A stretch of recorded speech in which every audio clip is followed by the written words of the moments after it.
chapter, an unusual offer. A slanting beam of late afternoon sun poured through the vaulted windows of the British Museum, illuminating a modest crowd gathered around a display of ancient artifacts. At the center stood Miles Shaw, tall, lean, handsome, and exuding an easy confidence. His tailored blazer gave him a professorial flair, but the subtle scars on his hands hinted at a life spent far from lecture halls. A soft murmuring passed through the onlookers as he prepared to speak. "Ladies and gentlemen," Miles began, adjusting a small lapel mic, "welcome to the British Museum's Hall of Lost Civilizations. Today, we'll trace the footprints of vanished empires, some well-documented, others purely speculative, or so we once believed." Miles led the group toward the first exhibit, stopping before a jade tablet, its polished surface catching the glow of the museum lights. Behind the thick glass, the artifact seemed almost alive, the intricate carvings of serpents and swirling waves dancing across its surface with an artistry far beyond its time. He turned to the crowd, gesturing toward the relic. This tablet was recovered deep in the Amazon, in a temple abandoned long before recorded history. What makes it remarkable isn't just its craftsmanship, it's what it represents. The group leaned in as Miles continued, his voice calm but charged with intrigue. The symbols carved into it don't belong to any single civilization. Some resemble early Mesoamerican glyphs, but others, well, they bear striking similarities to cultures that, according to mainstream history, should have had no contact with this region. A young man in the crowd raised a hand. "Dr. Shaw, what's your take on the Bimini Street mystery? Some claim it's evidence of an ancient lost civilization, while others say it's just a natural formation." Miles's dark eyes gleamed with interest. He folded his arms, studying the young man before flashing a knowing smirk.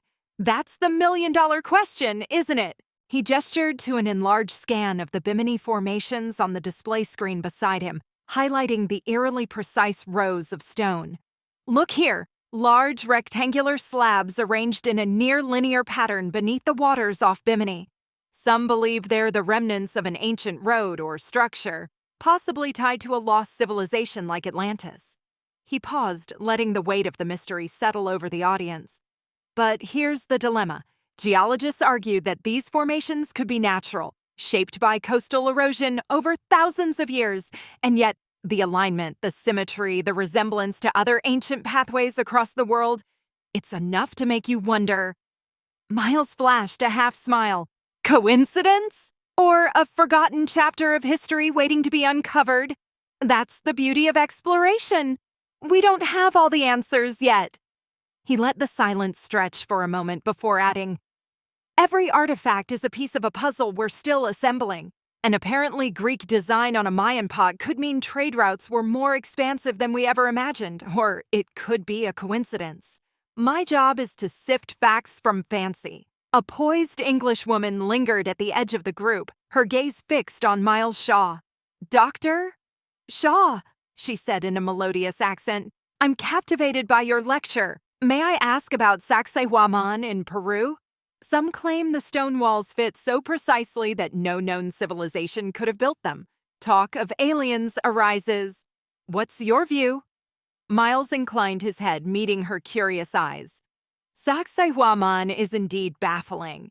The stonework is extraordinary, massive blocks that fit together like a puzzle. It might predate the Inca, suggesting an earlier, perhaps highly advanced society. Alien involvement? There's no evidence. But it's fair to suspect lost techniques or a culture with abilities we haven't fully documented. She smiled warmly, clearly impressed.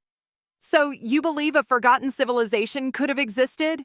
"I do," he said softly, returning her smile. "History is filled with brilliance that vanished without leaving records. Sacsayhuaman reminds us there's much we still don't know, and that our ancestors weren't as primitive as we assume." She blushed a touch. "I'm a longtime admirer of archaeological wonders, and if I may say so, admirers of talented archaeologists like yourself." "Please," he replied with a charming nod, "call me Miles."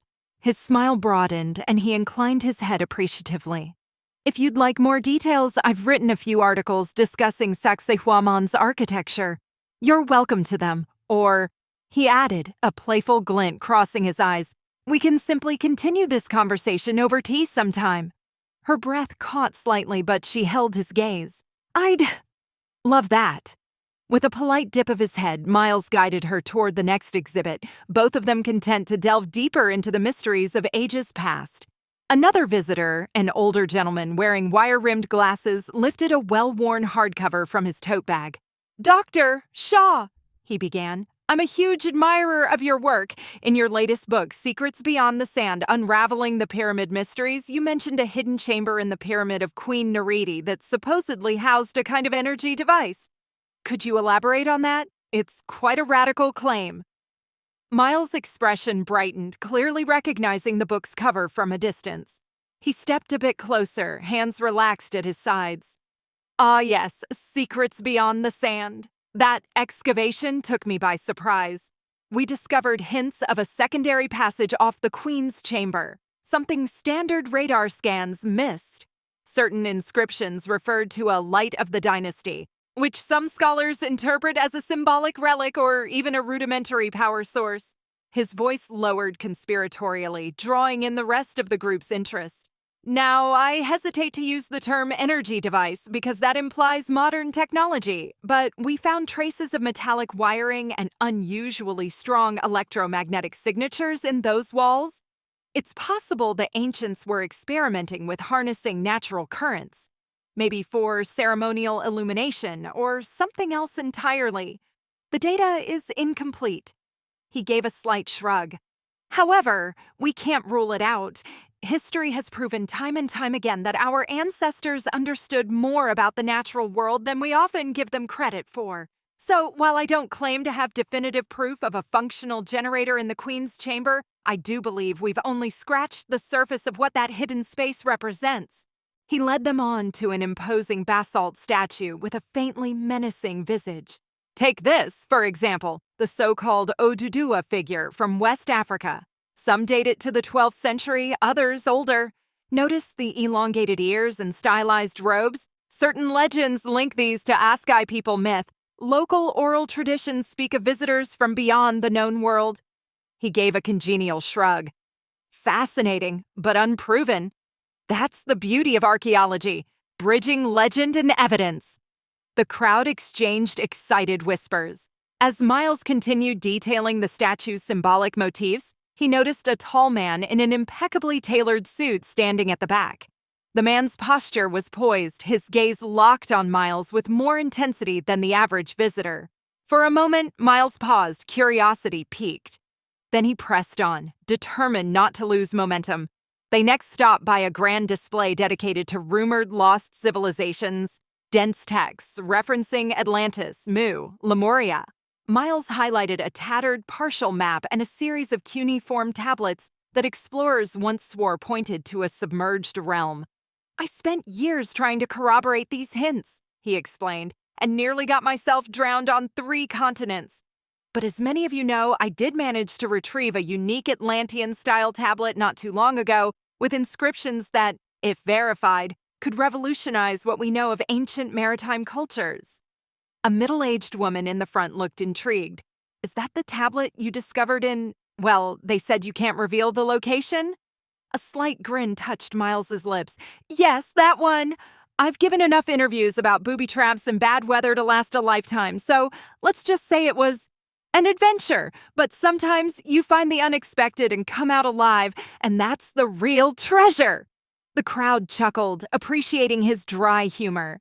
He continued, delving into stories about Middle Eastern ziggurats with hidden chambers, Himalayan caves rumored to hold pre-Buddhist writings, and the spread of Phoenician maritime culture. The audience peppered him with questions, eager for anecdotes. He recounted stealthy forays into restricted desert sites, hair-raising escapes from smugglers, and the thrill of unearthing relics presumed myth. Throughout, Miles felt that suited man's unwavering focus. By the time the tour ended near a gilded ornamental dagger, the rest of the group applauded enthusiastically. The visitors gradually dispersed, some lingering to thank Miles for his insights, others taking photos. When the cluster thinned, the tall man approached. Up close, he radiated a polished confidence. "Dr. Shaw," he said, offering a brisk handshake. "Forgive the interruption. I'm Jeff Steele, CEO of Kronos Bioworks."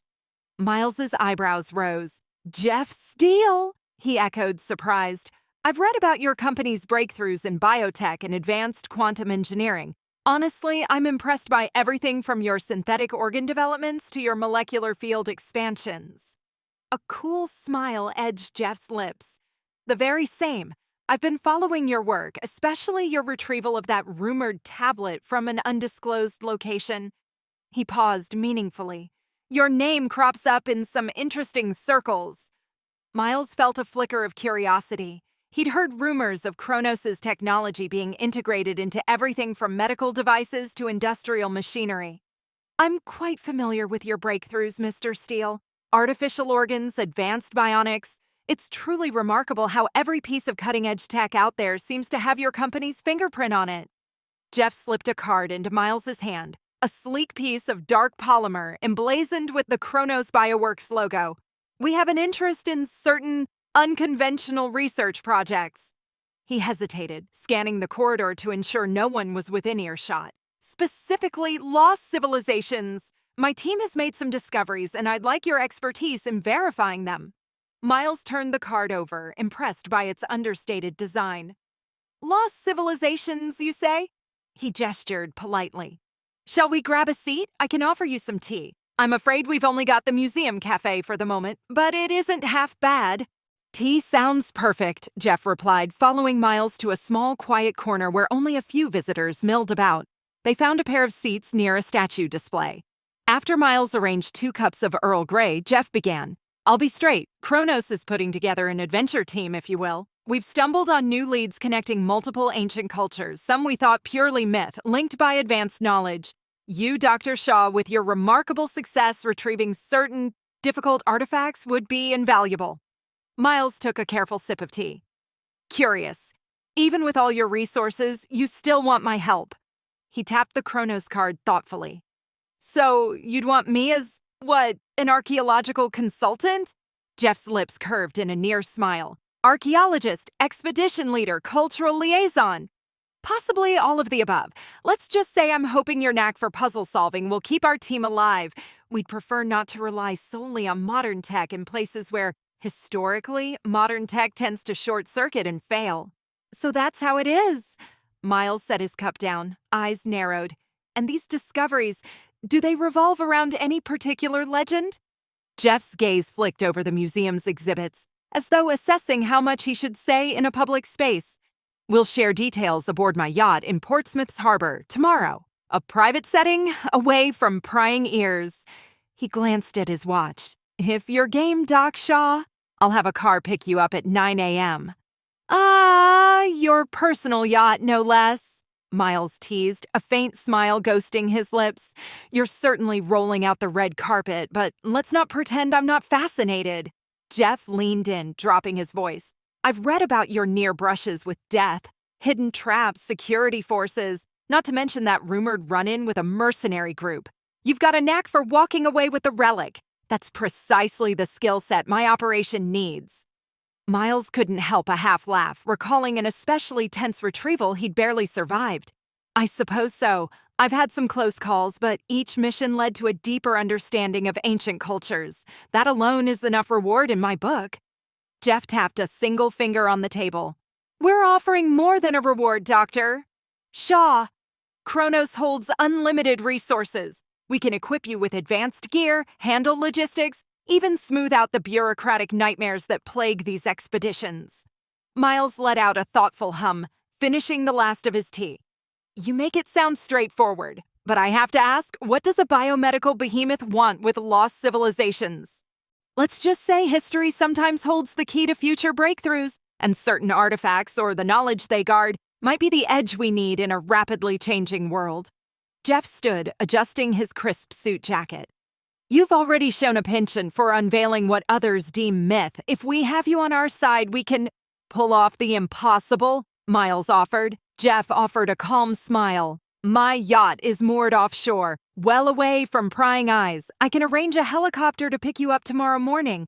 A limo will collect you from your flat or the nearest airstrip, whichever is most convenient, and you'll be flown directly to the yacht. There, I'll introduce you to what we've uncovered. Miles realized he was gripping Jeff's card more tightly than intended. He cleared his throat. Helicopter, yacht. I suppose that's how the wealthiest do things. He allowed a wry grin. You do know you're offering a dream scenario to an archaeologist hungry for a new challenge, right? Jeff Steele looked amused. I hoped so. I admire your courtesy, Doctor Shaw, particularly how you handle your guests. He nodded toward the receding tour group. But I should warn you, if you accept, the terrain we'll tread won't be easy. Even I can't guarantee safety out there. We might be out of our depth. Miles shrugged lightly. I'm used to a bit of danger, though I usually tackle it with far fewer resources than yours. Let's just say unlimited backing can't hurt. He took a breath, glancing up at the museum's high ceiling. As for your offer, how can I say no, given Kronos' track record? It's an honor that the CEO himself would come to me. Then you'll come? Jeff asked, arching an eyebrow. Miles slipped Jeff's card into his jacket pocket. I'm in, he said quietly. I'll be ready when your limo arrives. Just let me know the time. Jeff offered a brisk handshake, satisfied. 9 a.m. tomorrow, then. You won't regret it. He made a small departing gesture. Thank you for the lecture. It was enlightening, even for someone not in your field. I'll see you soon, Doctor. Shaw. The CEO strode out into the polished corridors, leaving Miles with the hum of excitement still thrumming in his veins. He stood for a moment, gazing after Jeff. Then, with a short laugh, he whispered to himself, How can I refuse the richest biomedical giant in the world, especially when they invite me onto a yacht by helicopter? Sounds like an adventure I can't pass up.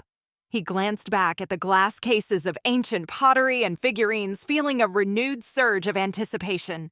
A new horizon beckons, he thought, and who knows, maybe this time the clues we follow will change everything.